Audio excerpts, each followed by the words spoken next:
तर राज ठाकरे आज उत्तर पश्चिम मुंबई मतदारसंघ दौऱ्यावरती आहेत। जुहू चौपाटी इथे शिवरायांच्या पुतळ्याला अभिवादन करत राज ठाकरेंचा दौरा सुरू झालेला आहे। मनसे कार्यकर्त्यांच्या भेटी घेतील राज ठाकरे आणि संवादही साधतील। मुंबईतल्या लोकसभा मतदारसंघांचा आढावा राज यांच्याकडून घेतला जातोय।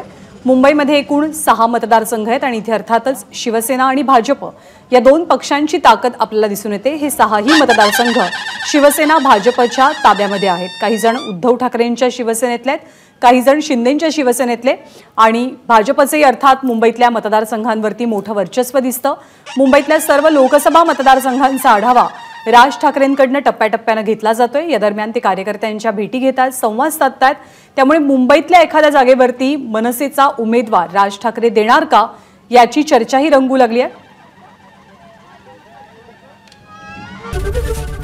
एबीपी माझा, उघडा डोळे बघा नीट।